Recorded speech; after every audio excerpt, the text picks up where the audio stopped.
I've discussed grieving your past self, your younger versions, or your childhood in previous videos, but after reading through the comments, I noticed that many of you are unsure where to begin or what it means to grieve those parts of yourself. So today, I want to dive deeper into this process. The biggest barrier to grieving in this way is its intangibility. When someone dies, you have proof, a tangible loss to anchor your grief in. But when it comes to grieving your past, it's different. Because there's nothing to hold on to, you might feel the urge to downplay your experiences, to compare them to bigger things that happen in the world. You might even think, since it happened long ago, I should be over it by now. But let me offer you something, and this is backed by neuroscience. Your brain struggles to differentiate between physical and emotional pain. The areas of your brain that process both are very similar. So even though emotional wounds aren't visible, your brain registers them in the same way it would a car accident or a fall. When you are physically hurt, you take steps to heal, and even if you don't, the injury eventually scabs over with time. Emotional pain doesn't work like that.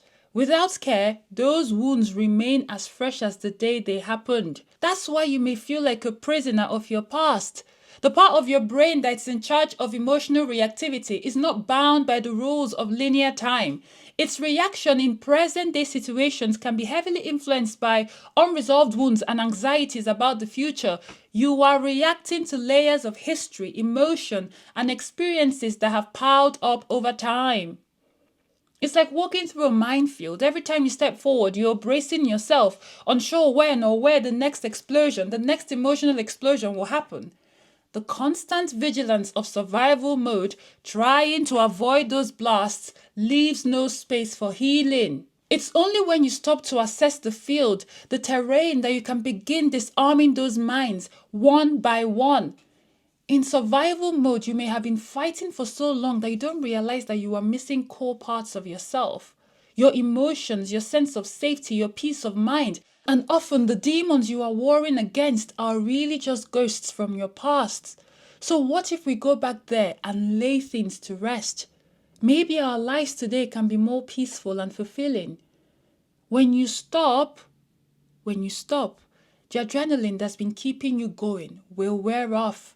And once it does, all the ignored and unaddressed pain will come rushing in. That's when your grieving process can truly begin, if you let it.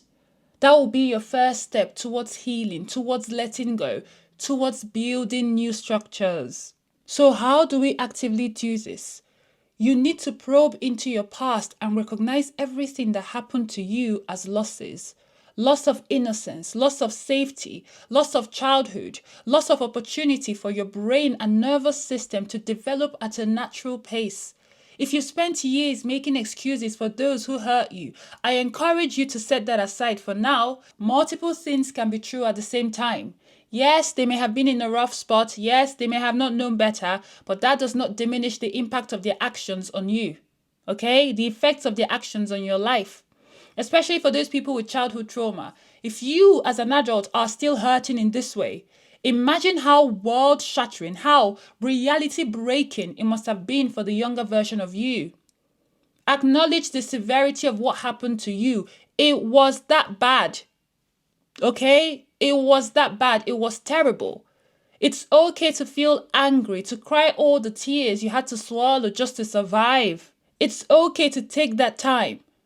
And if you're struggling with remembering or processing difficult memories, try using free writing to let your thoughts flow onto paper without judgment. Forget grammar, forget spelling, just write. You can ask yourself, what parts of my past do I still carry with me? What did I need back then? Who should have given it to me? Why didn't they give it to me? What exactly did they do? What exactly did they say? How did I feel about what they said and did? What has not receiving that thing they should have given to me done to me? If they did it right, what would be different today? These are just prompts to help you express what has been buried deep inside. And by the way, you don't have to do this alone. You may want to work with a professional or join a support group. If these aren't accessible, create a safe, cozy space in your home, in your room, where you can sit quietly in reflection to unearth these hidden memories and feelings. A lot will come up. And you might even discover that some memories are missing. This happened to me. This could be because they were so painful that your mind protected you from them so that you could keep moving forward. And it will break your heart. Don't force it. Trust that what needs to surface will in its own time. During this process, it's essential to allow yourself to feel whatever arises without judgment. Okay? No judgment. I've spent countless hours sitting in silence, taking care of my younger self, seeing all that we endured, feeling everything. Allow yourself to feel it all. You may feel anger, sadness, regret, rage, or even guilt for feeling those emotions, especially if you're someone who has been conditioned to dismiss them, or people have planted all these ideas in your head about why things happen. It's okay. It's okay. All you have to do is remember you are human. Those are emotions. You will feel a range of them. And it's a critical part of your grieving process. Okay? You can hold space for conflicting feelings. That's normal. That's human. Acknowledging that it's both possible to love and be hurt by your past. That there was love at some point doesn't mean all the other things did not happen. Okay? Treat this as a real physical period of mourning because it is. It will hurt, yes, but that pain is part of the healing. Give yourself permission to feel without rushing through it, okay? You might suddenly break down in public. I speak from experience. But it's okay. You won't stay there forever. Grief isn't something that has to be finished. I personally don't think you ever stop grieving, but as you work through everything, your relationship with it changes. It won't always be this visceral, okay? You don't have to tackle everything at once. Take it one day at a time. Healing happens in small, meaningful steps. Each moment you spend allowing yourself to feel is progress, okay? Remember, we're grieving. That's what we're doing. Now, I know that some schools of thought discourage digging into our past, arguing that it can be counterproductive to our healing. But I believe it's all about intention. I don't know everything, but what I do know is this. When you go to the doctor with an injury or unexplained pain, they don't just put a band-aid on it, if they're doing their jobs correctly. They investigate, they figure out what happened and assess the severity of your injury. You might even get an x-ray or a scan if they're feeling very fancy.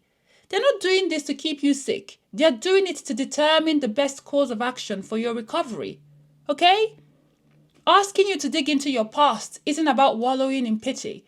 It's about helping you understand what you carry so that you can figure out how to heal it. The goal is to acknowledge your pain, identify your wounds, and take action as your adult self to give yourself all the things that you were denied, to create safety for the child within. I really wish I could give you a step-by-step guide on how to grieve, like go left, go right, jump up, jump down, but it's such a personal process. It looks different for everyone. Do whatever you need to do for yourself. It's all about embracing your past with compassion and understanding so that you can begin to reclaim the pieces of yourself that have been hidden away. As always, it's been an absolute pleasure. My name is Pearl, and I'll see you in the next video.